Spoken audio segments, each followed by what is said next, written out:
হিন্দী স্ক্ৰিপ্টত পঢ়িব লাগে, কিন্তু আদান প্ৰদান কিবা লিখিব লাগিলে অসমীয়া স্ক্ৰিপ্টতো লিখে, ৰোমান স্ক্ৰিপ্টতো লিখে, কোনো অসুবিধা নাই কমিউনিকেশ্যনত। গতিকে সান্তালী ভাষাক কাৰোবাৰ লগত চিঠি লিখোঁতে ৰোমানত লিখিব পাৰিব, তাতনো কি বাধা আছে? অসমীয়া স্ক্ৰিপ্টত লিখিব পাৰিব, তাতনো কি বাধা আছে? বড়ো স্ক্ৰিপ্ট বিটিচিত অসমত, কিন্তু হিন্দী স্ক্ৰিপ্ট মানে দেৱনাগৰী স্ক্ৰিপ্ট আপোনালোকে ঝাৰখণ্ডৰ লগত দেৱনাগৰী স্ক্ৰিপ্টতো সান্তালী ভাষাত লিখি পালে আদান প্ৰদান কৰিব পাৰে, তাত আইনগত কোনো বাধা নাই, কোনো বাধা নাই। কিন্তু স্কুলত পঢ়োঁতে অল চিকি স্ক্ৰিপ্ট হ'ব, কিতাপ লিখোঁতে অল চিকি স্ক্ৰিপ্ট হ'ব। বাধা কি আছে? বাধা একো নাই।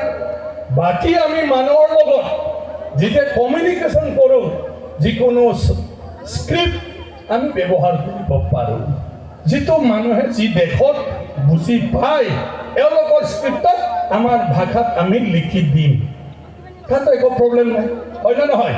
গতিকে সান্তালৰ মাজত স্ক্ৰিপ্টলৈ গণ্ডগোল নহ'বি, ঠিক আছে? কোনো গণ্ডগোল হ'ব নালাগে। ভাষাটো যে হ'ল এইটো বহুত ডাঙৰ কথা, মাধ্যম যে হ'ল বহুত ডাঙৰ কথা, অলচিকে স্ক্ৰিপ্টে স্বীকৃতি পালে বহুত ডাঙৰ কথা। আৰু ক'ত লাগি থাকিব লাগে, হয়নে নহয়? কোনোবা কোনোবা ৰাজনীতিভাৱে লাগি থাকে, দিলেও কি হ'ব? ভাল নহ'ল, ভাল নহ'ল, কি ভাল নহ'ল? ভাল নহ'ল বুলি কি আছে ভাই?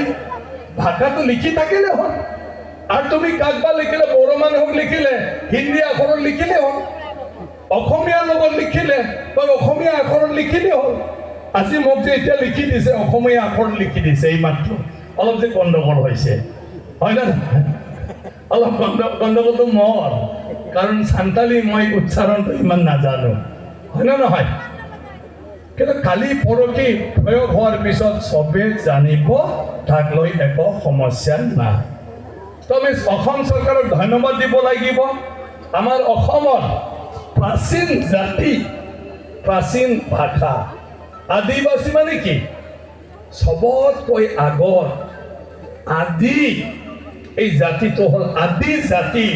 আদি জাতিৰ আদি ভাষা আজি অসম চৰকাৰ স্বীকৃতি কৰিছে, ইয়াতকৈ ডাঙৰ কি কথা, হয় নে নহয়? অসমত সান্তালী ভাষা স্বীকৃতি পালে, মাধ্যম হ'ল।